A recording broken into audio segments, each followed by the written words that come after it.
Bim, guess what? It's cooking time. Let's cook something.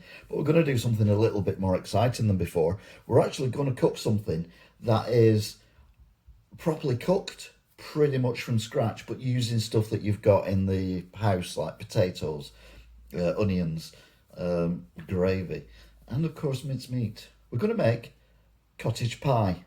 Now, some people think it's called shepherd's pie, but it's only shepherd's pie if it's got lamb in it. That's the difference. This will have beef in it, but you can also do it with minced turkey, you can do it with minced pork, you can do it with vegan mince if you wanted to. But this time we're going to be doing it with actual minced meat, and it's just minced beef. So, let's cook. Okay then, so we're going to start with some potatoes. I say some potatoes because I don't weigh anything. Two reasons for that. One is I don't have any scales. But the other one that's more important is the fact that, well, you just know roughly, don't you, when you're peeling, how much you need. So, peeling potatoes. Again, some people don't know how to peel a potato. It's quite easy. Do it in one stroke.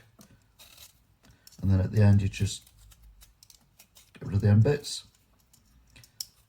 Like that. Do another one, show you that. And then give them a quick wash under the tap to wash any bits off that shouldn't be there. This one looks quite bruised actually. So just chip them off. Bruised bits. Now if you're into gardening, you can recycle these, put them in your recycler or whatever, these bits of peel. I personally prefer potatoes not to be peeled, but when you're making mash, you have to peel them because the peel gets in the way when you're mashing them. So, that's potatoes. I'll do some more. Okay then, so I've done the potatoes. All you got to do now is chop them up into quite small pieces because we want to mash these up. We need them to cook, and we need to cook quite quickly. So, we'll just chop them up. These are quite firm potatoes as well, I'll be honest with you. Just quite small pieces like that. So we'll chop them all up and then we'll just pop them in the pan. Ready for the boiling. Water, bit of salt in the water, and off you go. So this one's a bit bigger, so we can do that down there. Just sticking, these potatoes are really hanging onto the knife, which is unusual. Down there and down there. So again, still quite small pieces. So I'll get all these chopped up, pop them in, and then we'll move on to the next bit. So we got last potato just getting chopped up.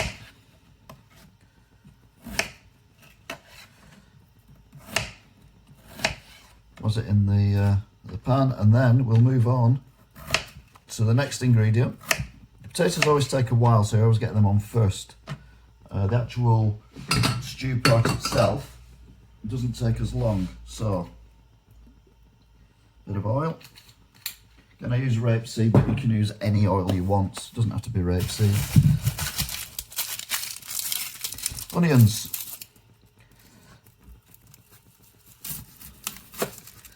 Cut the skin off.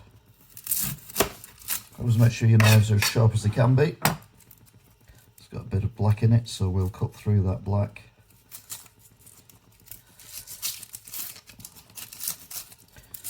That's one onion. See there, a little bit of black, whatever it is. So just cut straight through the middle of that, and then I can just lift that bit out before I chop it up, or not. There you go. Yep, got it. So on the other side. So, rough chopping this one. We'll just chop it, chuck it in.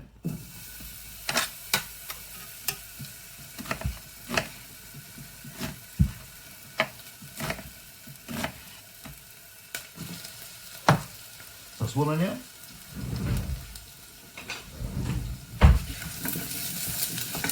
Because I've got no veg, you can put carrots in this and stuff like that as well if you wanted to, but I haven't got any carrots. I don't think I've even got a tin of sweet corn, which might make a thing. No. So all I'm going to do is stick another onion in it,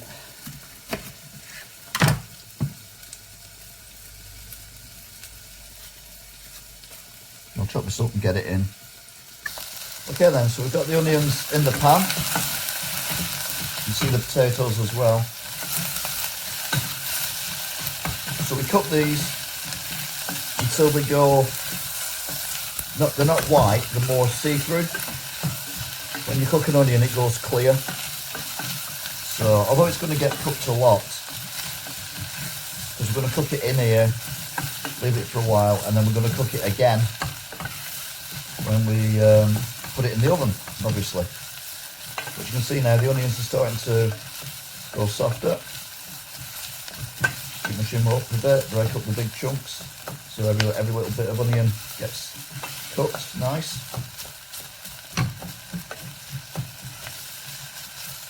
So you can chop it fine if you wanted to, but I like to actually, be able to see and taste the onions when I'm eating them.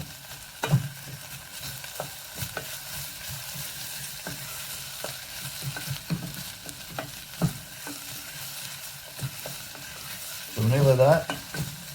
What we'll do now is go to the fridge.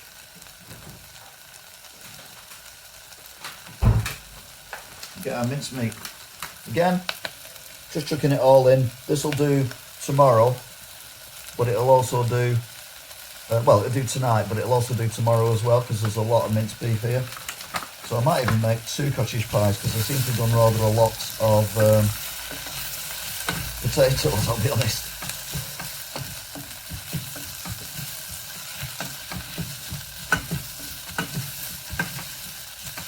See now these are breaking down. They're not as white as they were a minute or two ago. They will cook more though, obviously. I've got a bit dry there, so I'll stick another splodge of olive oil in. Rapeseed oil in. The mince is 20% fat, which is low fat. But to be fair, I'd have bought any mince, because we're in lockdown at the moment. It's time of filming this, so any mince would do. But like I said to you before, it doesn't have to be minced beef. If you use minced lamb, then that would make it a shepherd's pie, but you can use mince anything. Even, like I said before, vegetarian mince would be fine. Right, so what you do now is you get the, there's a lot of mince here, I'll be honest. You get the mince and you just break it up a little bit, bob it into the pan. A bit more. Break it up.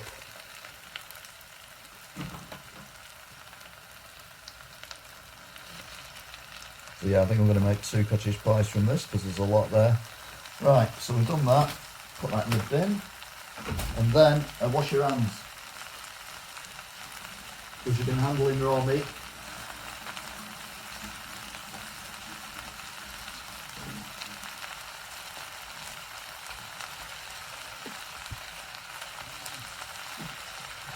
You don't want your handle to get raw meat on it. So now mix it all in.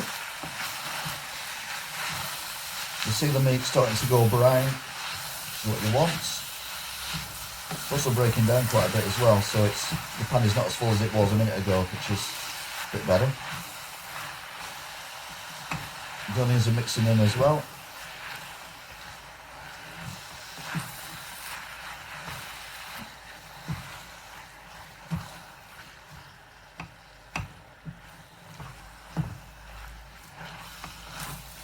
Just keep mixing it up. If you want to put salt and pepper in here, you can, but because the way I'm making it today, I don't think I need to, because there's enough seasoning, and what I'm using is the gravy, because this is where it goes a bit off to how I normally make it. See, it's gone quiet now. It's because the meat's all cooking.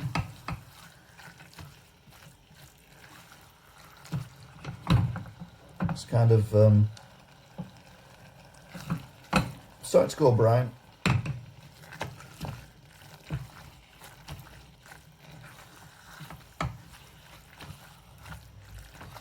So keep stirring it. I'll show you in a minute what it looks like. Right, so I've been stirring it for a couple more minutes, as you can see, and it's gone a much browner colour now.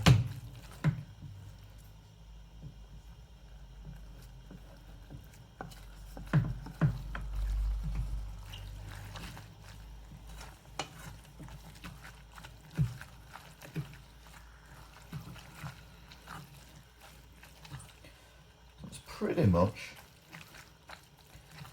that. Now what I normally do at this point is I put flour in here and an OXO cube, and I put the OXO cube in as well as the flour. I don't think I've got an OXO cube at the minute though. Oh, hang on. No, I haven't. No OXO cubes. So I'm going to make it, and I no flour either.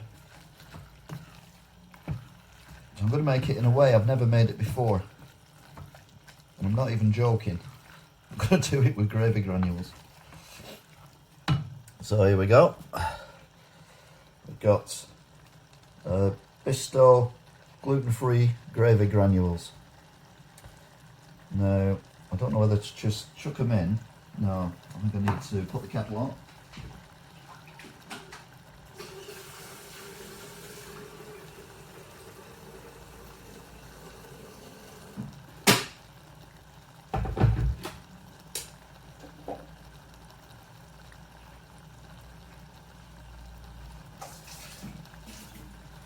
Right, okay, this is going to be weird because I've never done this before. I mean, I made cottage pie before, but I'm going to boil the kettle and then come straight back to you. Just show you as well how much liquid's in there now. Now, a lot of that is fat, which we don't really want. So I'm going to pour some of that out. Now it's very hot. This is a plastic, so I don't recommend you do this. But, just drains off a bit of the excess fat rather than shoving it down the drain. And it doesn't melt the packaging too much, but what it does do is it holds it all in one place, and then we can put it in the bin afterwards. So,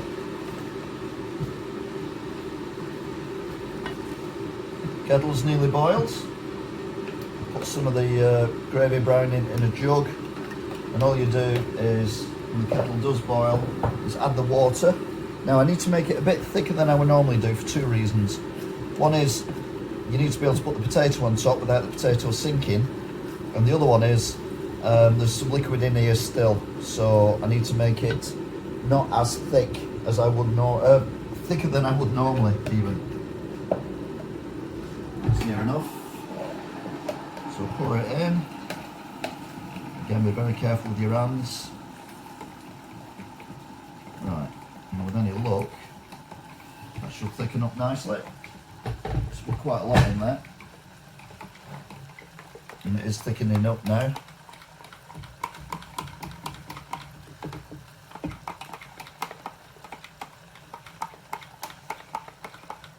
So what we do then is plonk that in there. Yeah, nothing's measured. It's all done ad hoc. And now you've pretty much got your base for your shepherd's pie. So, potatoes are still coming up to the boil. They're not boiled yet, so they're not even on the way. But that's good, because what you need to do is you need to let your meat cool down. So, turn it off, and then we'll pour this in here, like so. A bit more, I think. That'll do.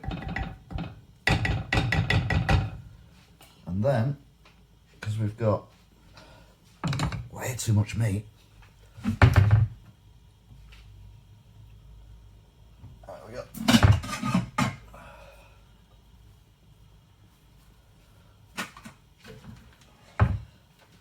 Got another tray.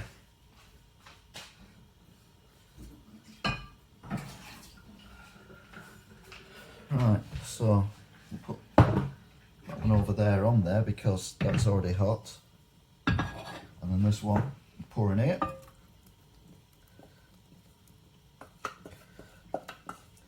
There you go. Obviously, if you're doing this for a family, then you do it all in one go, but it's only me, so this will do me today and tomorrow.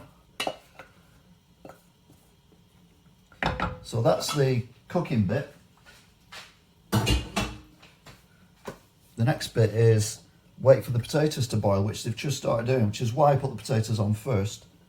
But this gives you a chance to let your meat cool down. So put them here, bit of kitchen towel on one, double kitchen towel, double kitchen towel on the other one. And we will leave them there until the potatoes are done. So we'll be back shortly. Okay then, so the potatoes have been boiled. They are soft and they have been drained of water. So what we've got to do now is bring our cooled-ish base, and I've got something called a ricer. Now I've had this for years. I don't know if you can still even get them or not. But what you do is you open it up, you put the mashed potato inside, and then it turns it into rice. I mean, not literally, it just rices it. So as you see, go like that, and there's your mashed potato, or rather your riced potato. So, do a few of them.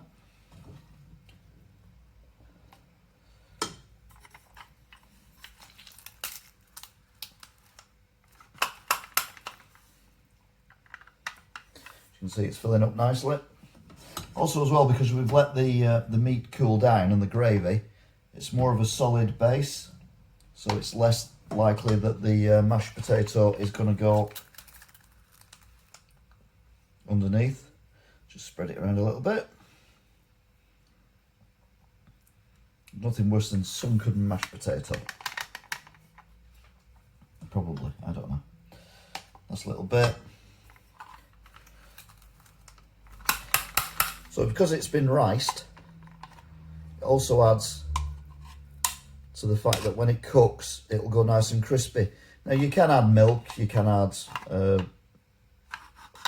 various other items such as margarine or whatever to the mash, but I like it just as is. So let's put that in and we'll see what it looks like in about half an hour. So there we go. Gas mark 6, don't know what that is in other ones, but it'll just warm it through nicely. Obviously I've got my spare one that I'm going to do as well, but I'll save that for tomorrow. So I'll just cover that over, put it in the fridge, and then I'll have that on tomorrow. But let's have a look at the other one. I think it'll be nearly ready now, because obviously I'm stopping the film now and I'll carry on again when it is ready. Okay then, so after about half an hour, we've got nice brownness going on the potato on the top. So we'll just cut into it, take the potato off, and underneath we've got the meat. There you go. Cottage, not shepherd's pie. Done and dusted. Thanks for watching. Don't forget to subscribe. Take care. Bye.